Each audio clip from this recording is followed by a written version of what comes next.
The call came on a Thursday night, 2 weeks before Christmas. From a blocked number, Mara almost didn't answer. She was sitting on the edge of her studio's pull-out sofa with Leo asleep against her shoulder, his 6-year-old weight settling into her the way it always did when he finally gave out.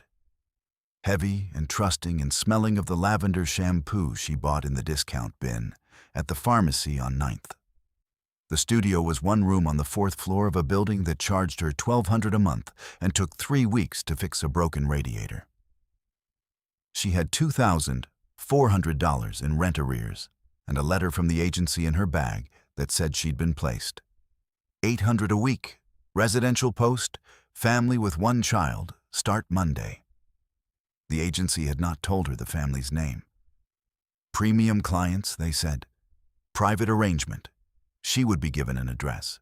She answered anyway, because $800 a week was the difference between catching up and not. And the agency's coordinator said the father had specifically requested a nanny who had prior classroom experience with young children and would not be rattled by an active 7-year-old. Mara had 4 years in a kindergarten in the Westbrook district before the school board had decided, in the graceful bureaucratic way of institutions that know they cannot be held, that her position had been restructured rather than terminated. She was still owed back wages she would never see. She knew better than to count on institutions. She transferred Leo to the pillow and wrote down the address on the back of the rent arrears letter, because she was out of clean paper. Monday morning, she arrived at a building on Harlow Street with no signage on the exterior and a doorman who had apparently been expecting her. He did not ask her name.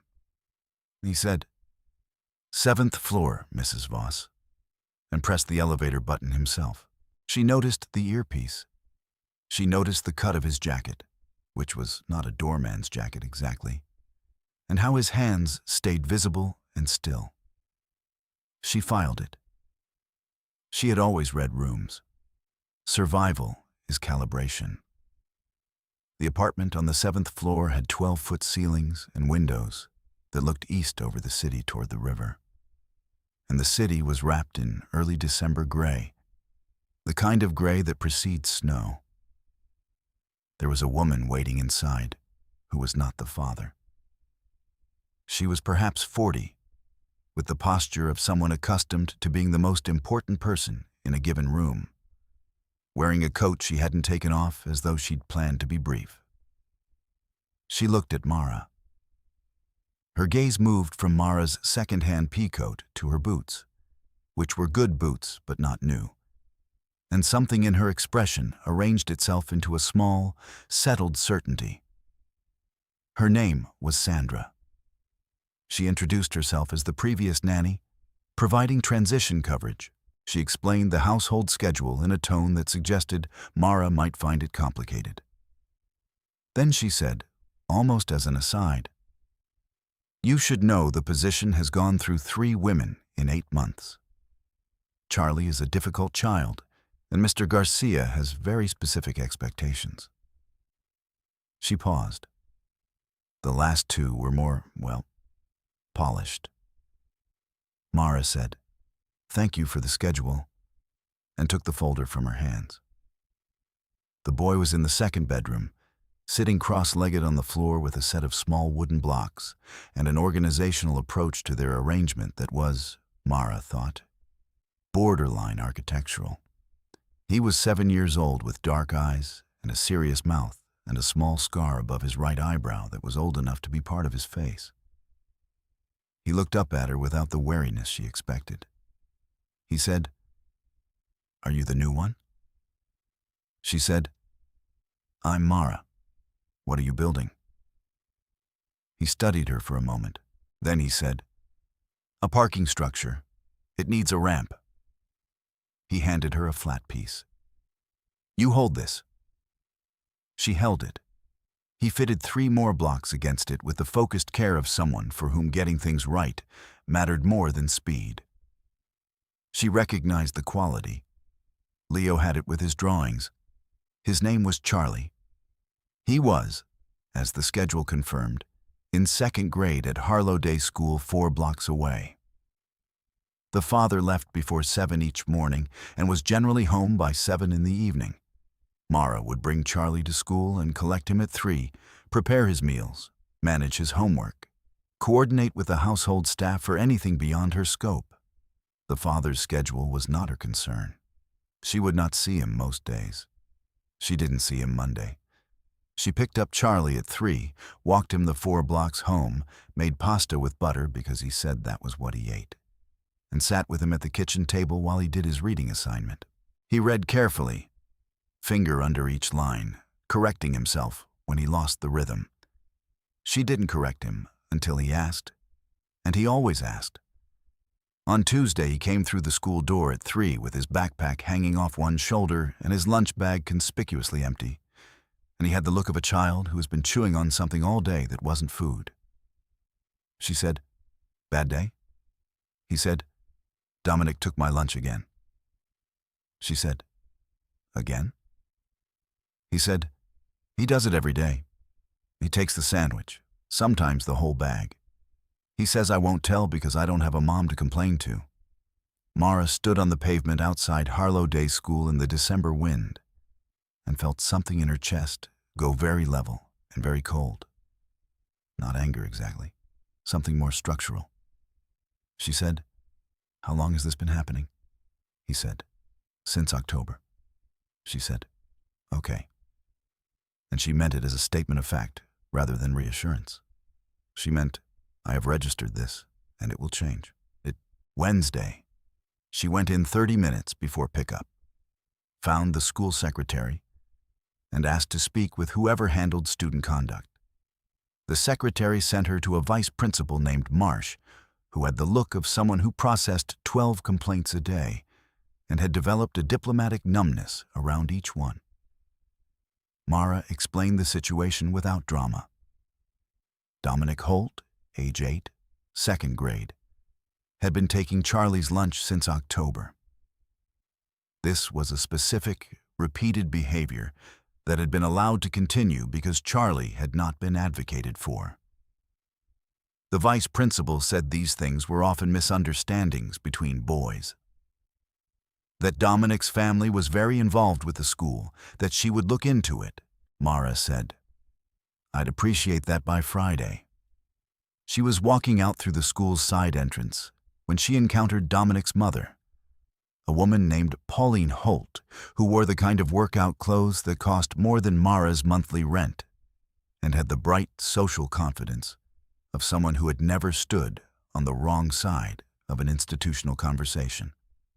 Pauline said pleasantly enough that she hoped Mara wasn't making trouble, that boys worked things out, that she understood the Garcia boy had had a difficult year. Sandra was there. Mara hadn't seen her arrive, but she was there, standing slightly behind Pauline with her arms crossed and the particular expression of someone who has been waiting for an opportunity. Sandra said, looking directly at Mara, "To be fair, Pauline, I don't think the agency always screens for temperament. Some of these placements just aren't suited to the household. Wrong fit, you know." Her eyes moved briefly down the front of Mara's coat and back up again. A single pass. "Enough." Mara said, "I'll let Mr. Garcia know the school has been contacted." She smiled at Pauline. "Have a good afternoon."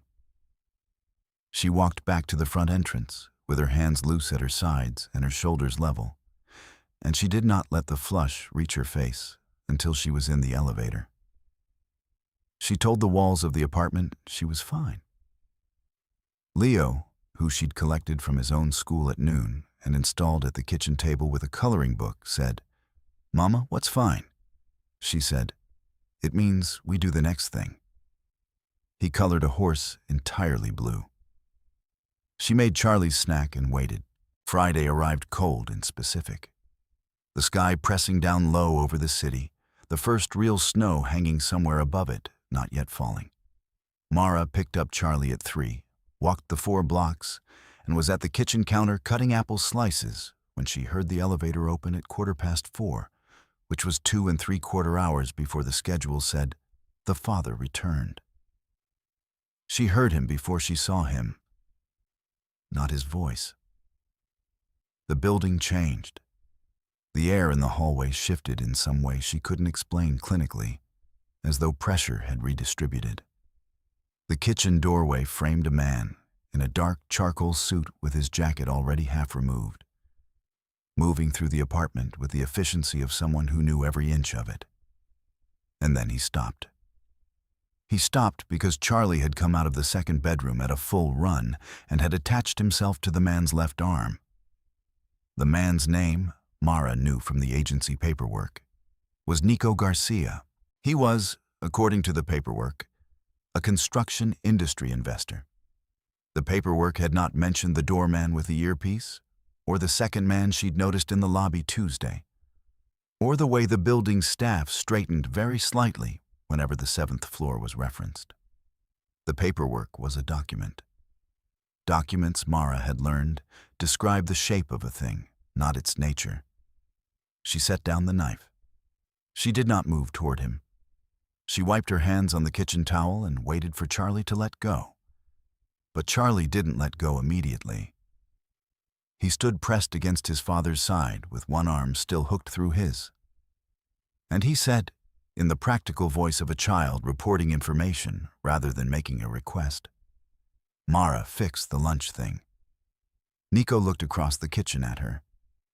He was, she registered, contained in a way that was qualitatively different from composed. Composed implied effort. This was a man for whom stillness was simply the default condition. The way a river is still before you understand how deep it runs. He had dark eyes that moved across her face, and then to the cutting board and the sliced apples and back. And something in him registered and did not yet name itself. He said, "She did." Charlie said, "She talked to the school. Dominic's mom was there. Mara didn't yell or anything, but Dominic is going to be moved to the other section." Nico said, "Good." He looked at Mara again. "Thank you." She said, "It was Charlie's problem to solve. I just made sure the right people were in the room." He was quiet for a moment. Then he said, "Are you staying for dinner? The house keeps food." She said she had to collect her son from the building's common room, where she'd set him up with his markers. He said she could bring him up. She said that wasn't necessary. He said it wasn't an inconvenience. He said it in the level, flat, declarative way of a man who does not make offers he doesn't mean. And something in the steadiness of it made refusing feel stranger than accepting. Leo came up. He sat across from Charlie at the kitchen table, and within 11 minutes they were arguing companionably about whether a parking structure needed a ramp or an elevator. And the argument had the quality of two children who have already decided to be friends and are simply working out the terms. Nico stood in the doorway of the kitchen and watched her make pasta with the ease of someone who knew the kitchen's layout. And she was aware of him watching and did not show it. And he was aware of that too. He left for a phone call he took in a closed room. She cleaned up, collected Leo, and went down 4 floors to the studio. The night was ordinary. She did not quite believe that. There was something in the way Charlie had reached for her first, coming through the bedroom door, something in the fraction of a second in which Nico had noticed, that felt like a line drawn somewhere she hadn't known there was a page. If you've ever watched someone you love be overlooked so long that they forgot they were worth noticing, and then watched a room rearrange itself around them all at once, you know the exact quality of that feeling. It lives in the chest, somewhere between relief and fright. Drop a comment if you do. Then let's stay with Mara. The following week arrived in layers. Small things, unexplained specifics. Monday she arrived to find the refrigerator restocked in a way that accounted precisely for what Leo ate. She had mentioned Leo's aversion to mushrooms once, in passing, while making dinner. There were no mushrooms. There were the brand of juice boxes Leo preferred, which she had not mentioned. There were 2 pairs of soft slippers in the closet by the front door, sized for a 6-year-old. She stood in the kitchen and looked at the refrigerator for a moment, and then made Charlie's breakfast. Tuesday, her landlord called while she was walking the boys to school. He said the arrears balance had been cleared. $2,400, 0 remaining. She asked by whom. He said the payment had come through a property management firm. He sounded unbothered. She stood on the pavement with both boys' hands in hers and stared at the middle distance and understood, with a clarity that was not quite comfortable, that her financial crisis had been resolved by someone who had not asked permission. She was grateful and unsettled, and she did not say anything about it when she returned to the apartment, because she had not yet decided what to say. Wednesday, Sandra was in the lobby. She had apparently come to collect a bag she'd left in the household storage. She was in the elevator when Mara arrived with Charlie and Leo, and she looked at Leo with the bright, mild surprise of someone encountering something out of place. She said, "Oh, does the agency allow you to bring your own child?" She said it to Charlie, not to Mara, the way adults sometimes address children when they want to say something they'd rather not say directly to another adult's face. Charlie said, "Leo lives here sometimes." Sandra's smile tightened at the edges in a way that wasn't quite a smile anymore. She said to Mara, very evenly, "You should be careful about overstepping.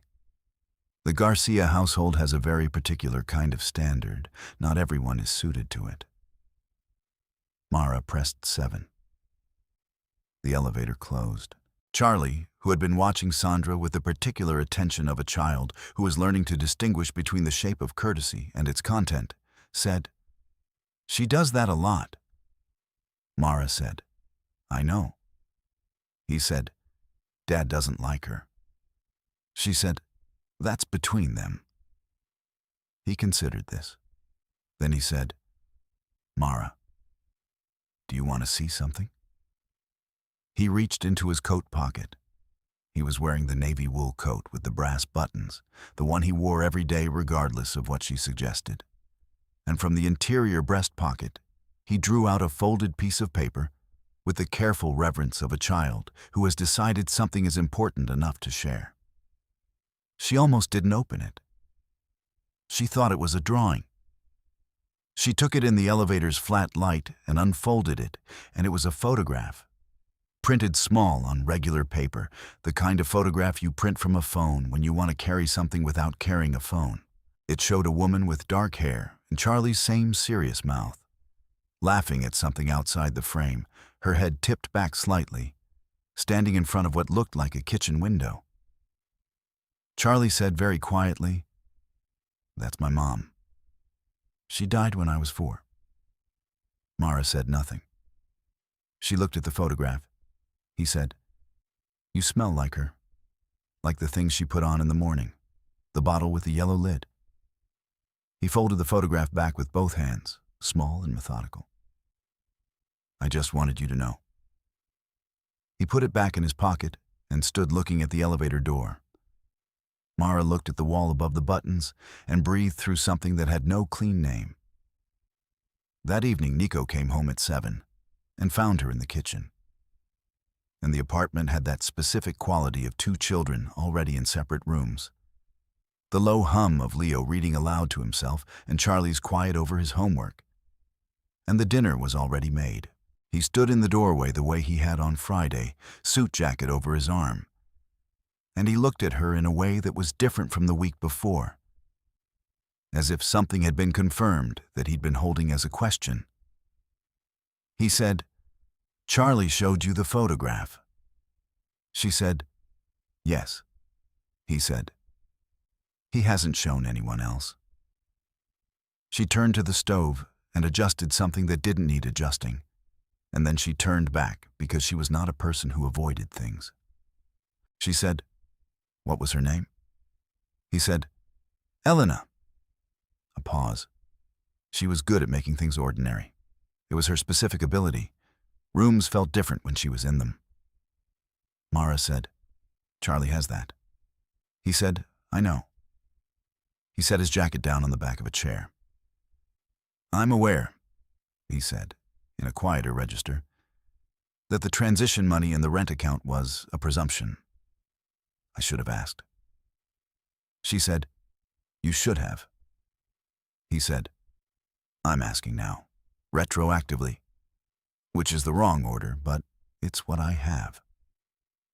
Something in her chest moved in the general direction of laughter, and she kept it level. She said, "Don't do it again without asking." He said, "Agreed."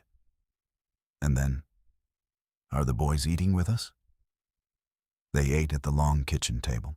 Nico cut Leo's pasta into smaller pieces without being asked, noticing the way a man does who has been watching what a 6-year-old does with full-length pasta.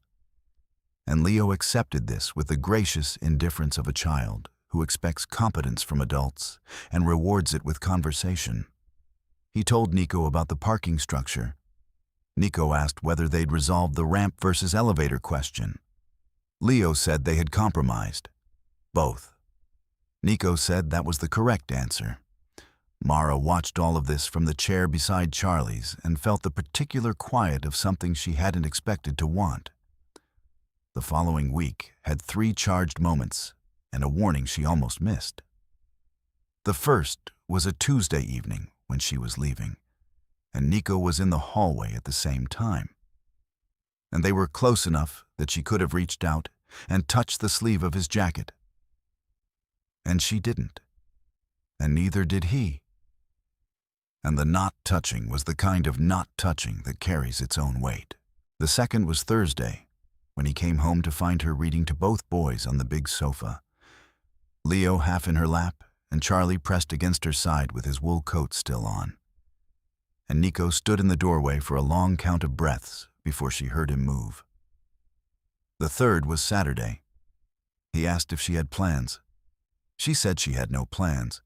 He said the boys wanted the Christmas market at Riverside Park, and it was easier with another adult. She said it was her day off. He said he knew. She went. The market was Christmas in the full architectural sense. Lights strung in the old iron lampposts, the smell of cardamom and hot sugar. 2 boys sprinting ahead between the stalls and checking back every 30 seconds to confirm she was still there. Nico walked beside her with his hands in his coat pockets, and the same contained quality she'd read as warning in the beginning. And she was aware that she no longer read it as warning. She was also aware that Rafe, who she had come to understand was something more than a driver, was 40 feet behind them and watching the perimeter with the practiced disinterest of a man doing exactly what he was paid for. She asked, not looking at him, "Is there something I should know about why there's always someone in the lobby?" He said, "I run businesses that attract competitors who don't observe conventional limits." She said, "That's a carefully worded answer." He said, "Yes." She said, "Okay." She watched Leo and Charlie argue over a wooden ornament shaped like a reindeer. She said, "Are your children safe?" He said, "Yes." She said, "Are we?" He stopped walking. She stopped beside him. He looked at her for a moment with the specific quality of a man deciding how honest to be. And then he said, "I would not have you in this apartment if I believed otherwise." She held that. Then she said, "Okay." And she walked forward to where the boys were already demanding she decide between the reindeer and a small wooden fox. She bought both. Sandra appeared the following Monday in the apartment's front hallway, let in by a staff member who didn't know the current arrangement. She was carrying a small wrapped box she claimed was a Christmas gift for Charlie, which Charlie accepted with the polite wariness of a child who has learned to be polite and wary at the same time. Sandra looked at the apartment, looked at the second pair of slippers by the door, looked at a drawing of Leo's that had been taped to the refrigerator, and something in her assembled itself into the particular configuration of a woman recalculating her position. She said to Mara, in a voice that had exactly the right volume to carry past the kitchen threshold where Rafe happened to be standing with a coffee cup, "I have to say, it's unexpected. The arrangement. I don't mean that as a criticism. It's just not what anyone would have expected given." She gestured briefly in the general direction of Mara's presence, her clothes, the drawing on the refrigerator. "He has a type. Elena was, well, you can see the photograph. You're very sweet. I just want to make sure you're not misreading something professional for something personal." Rafe set his coffee cup down on the counter. The sound was small and deliberate. Sandra left 20 minutes later. Rafe said nothing to Mara directly, but as she walked through the kitchen, he looked at her with the brief, expressionless acknowledgement of a man filing information. And she understood she had passed some kind of assessment she hadn't known she was in. That night, she stood at the window of the studio and looked at the city below and tried to identify exactly what she was frightened of. It wasn't him. It wasn't the men in the lobby, or Rafe's careful procedural courtesy, or the building's particular silence when Nico was somewhere in it. She was frightened of wanting something that was arranged, materially and structurally, in a way that made ordinary assessment impossible. She was frightened that she couldn't tell, with any confidence, where the protection ended and the wanting began, or whether those were different things. She went to bed. In the morning, Leo told her over cereal that Charlie had texted him on the tablet to ask if they could be brothers when they grew up. And she sat very still for a moment and said, "What did you say?" Leo said, "I said we could start now if he wanted." He ate his cereal. "Is that okay?" She said, "That's okay." Friday evening, Nico asked her to stay after the boys were in bed. She stayed. They sat in the kitchen with coffee going cold between them, and he told her, without staging it or making it into a scene, that Rafe had flagged a concern. A man named Thomas Breck, who ran an Eastern Market operation and had been watching Nico's domestic movements for 6 weeks, had noted the school pickup routine. He had noted the regularity of it and the minimal security around the walk. He thought it was a soft point. Mara absorbed this. She said, "Should I change the route?" He said, "Rafe will drive you both starting Monday, and Leo." She said, "What does this Breck want?" He said, "Leverage. He thinks I've become domestic and inattentive." He looked at his coffee cup. "He's misread the situation." She said, "What does that mean for us?" He said, "It means nothing changes about your routine. It means Rafe drives you. It means you have this." He placed a small device on the table, the size of a lip balm tube. "It's a beacon. If anything is wrong and you cannot reach anyone, you push the button at the end and hold it for 3 seconds. Rafe will have a location inside 90 seconds. She picked it up. She turned it over. It was the kind of object that described a situation honestly, and she appreciated that. She said, "You should know that Leo's school sends home a safety card with an emergency beacon code on it. The school's system, not ours. It routes to the district security office." He said, "Keep that too."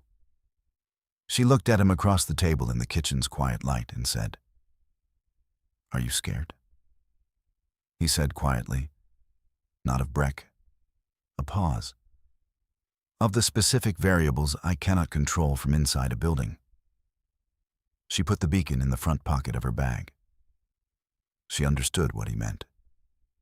Monday, Rafe drove them. Tuesday, Rafe drove them. Wednesday, the routine had already acquired the texture of ordinary, which she understood was its function, the ordinariness being the point. Thursday, she was walking Leo and Charlie from the sedan toward the school entrance, when a gray sedan she didn't recognize pulled to the curb 20 feet ahead. 2 men got out of it with the specific efficiency of people who have already established what they're going to do. Mara had 4 seconds of clarity. the kind that arrives not as a thought, but as a bodily reorganization, every non-essential thing dropping away. Leo's hand was in her left. Charlie's was in her right. The school doors were 40 feet ahead. The sedan they'd arrived in was behind them, Rafe just stepping out of the driver's side. One of the men said calmly, "Ms. Voss, bring the children and come with us." She said, "No." The second man was already at her right side. He said, "This doesn't have to be difficult." She said to Leo, very steadily, in the voice she used when she needed him to do exactly one specific thing without interpretation, "Leo, safety card, left pocket." Leo, who had been drilled on the school safety card since September, who understood it the way a child understands a fire alarm, put his small hand into his own coat's left pocket and found the laminated card that the Harlow School District had issued on the first day, the one with a red button on its surface that connected to the district security beacon. She said, "Press it." She heard the tiny sound of the button depressing. The first man reached for her arm. She stepped back into the space between him and his partner, which opened a line to Rafe, who was already moving. She held both boys against her, back to the school building, facing both men, and she did not move. What happened in the 40 seconds after that was procedural, rather than dramatic. Rafe moved the way people move when they have very precise instructions about what to do, and no performance anxiety about doing it. The gray sedan peeled off. One of the men went with it. The second man made a different calculation and did not get the chance to leave. Rafe made a single call, 3 sentences, and the man was in a different sedan within 4 minutes. And then they were gone. The school's security system had triggered its own alert. A building monitor came out. Mara explained there had been a confrontation. Both children were unharmed. She would file a complete report. She sounded calm because she was calm, in the specific way a person is calm when they have used the only available tool and it has worked. Her hands were steady. She was aware of Charlie's arms around her waist and Leo's face pressed against her coat, and she held them both and breathed. Nico arrived in 12 minutes. She knew, from the quality of his stillness when he came through the school's side door and saw them sitting in the security office with cups of watery hot chocolate, that he had been calculating something for 12 minutes that he could put down now. He crossed the room and crouched in front of her chair so that he was at her level, not above it, and he looked at her for a moment without saying anything. Then he said, "You used the school card." She said, "It was what I had." He said, "It was exactly right." She said, "Leo pushed it." Nico turned and looked at Leo, who was still holding the laminated card. He said, "Good work, Leo." Leo nodded, accepting the assessment with the gravity it was due. Tomasbrek did not, in the days that followed, make a dramatic appearance. That was the cold procedural shape of what Nico did in response. And she saw it only at the edges. A conversation Rafe had in the apartment's closed back room. A call Nico took standing at the window at 2 in the morning when she was still awake in the studio below and could see his floor's light.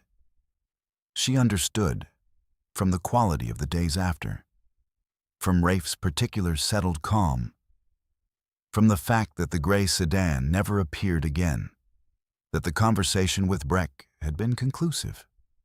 She didn't ask for details.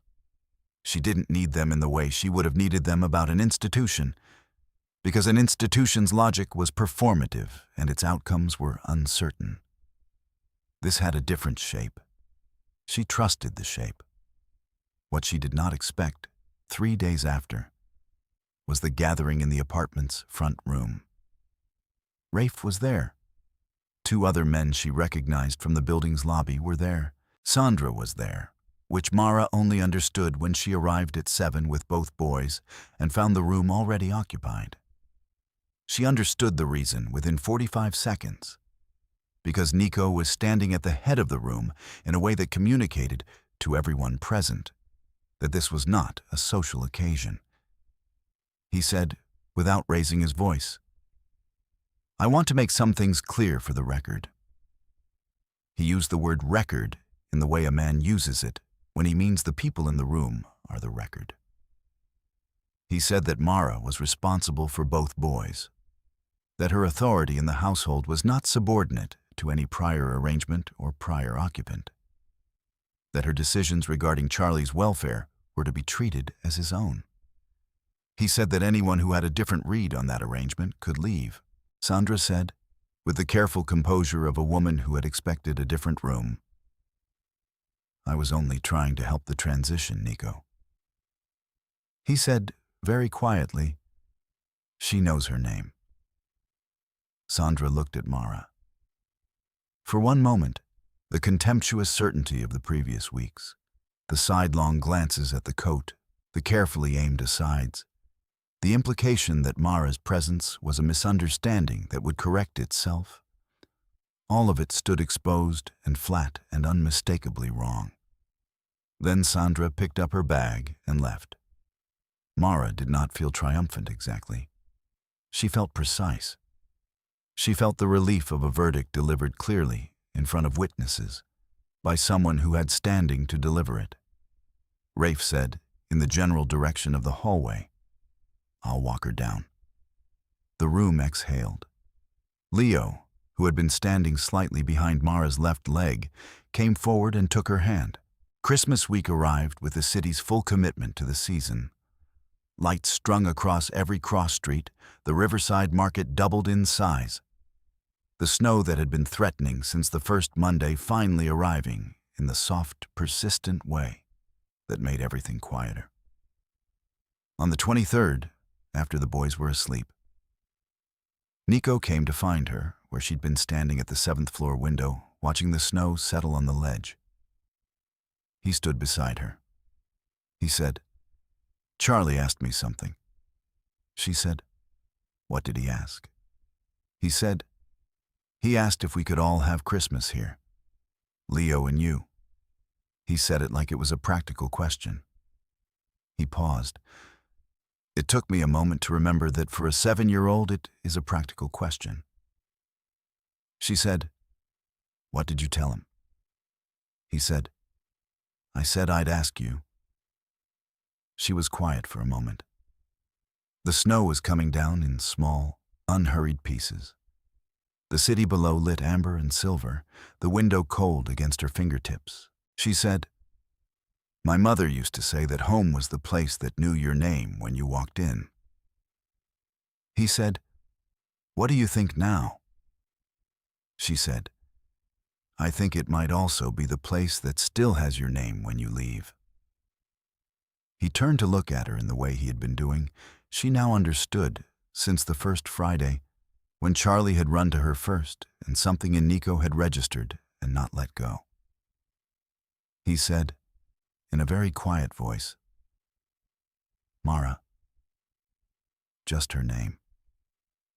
The particular weight of a name said as a question and an answer at the same time. She said, "Yes, we'll be here." He put his hand over hers on the window ledge, not dramatically, just the specific weight of his hand over hers, and she felt something in her chest release that had been held since the Thursday night phone call from the blocked number, since the rent arrears letter, since the school board's graceful institutional lie, since every room that had assessed her and found her second best. Not gone. Released. Christmas morning, the apartment was full of the particular chaos of 2 7-year-olds who have decided to be brothers and are now operating on maximum cooperation toward the objective of determining what's inside the boxes under the tree. Leo had outgrown the reindeer versus fox debate and was now firmly in both. Charlie wore his wool coat with the brass buttons over his pajamas because he always wore it, and nobody required him to explain himself. Mara stood in the kitchen making coffee and listening to the ongoing argument about which box to open first. And when the argument peaked, she called both of them to help carry mugs to the table, which was an assignment they accepted because tasks with a purpose were always more interesting than the argument preceding them. Rafe came at noon, formally, with a small wrapped package for Charlie from someone described only as the building's management, which Mara understood to mean the inner circle marking the child. Charlie opened it to find a wooden chess set with pieces that were, by any standard, an adult gift. And Charlie immediately asked Rafe to teach him. Rafe sat down at the kitchen table with the resigned cooperativeness of a man who understands his obligations and proceeded to explain the pieces in a voice that was entirely, dryly patient. Nico stood in the doorway and watched all of this with the quality of stillness she now read correctly, which was not distance, but the specific attention of a man who has not had a full room in a long time and is very careful with it. In the late afternoon, he opened the balcony doors. The snow had stopped. The city below was white and amber and patient, the lights of the buildings across the river reflecting in the water. They went out onto the balcony, both boys in their coats, Leo in the slippers he'd claimed from the closet, Charlie in his brass button coat with his hand in his coat pocket where the photograph lived. Charlie reached up and took his father's hand. Leo, who had been evaluating the logistics of the balcony railing with a professional thoroughness that was mildly alarming, came back and stood beside Mara and said, looking out at the city, "It's big." She said, "It is," he said. "Do we live here now?" She looked at Nico across the two small heads between them, and he looked back, and she said, "Yes, I think we do." Charlie leaned against his father's side. Leo leaned against hers. The city turned below them, amber and silver and patient, the river dark and bright at once. Somewhere below, a doorman who had known her name since the first morning held the lobby as he always did. The apartment behind them had 2 pairs of small slippers by the door, and a blue horse drawing on the refrigerator, and a chess set laid out mid-lesson on the kitchen table. Nico's thumb moved once, slowly, across the back of her hand where it rested on the railing. The snow had stopped. The city held its lights. Charlie's hand was still in his pocket, and she did not need to see the photograph to know it was there.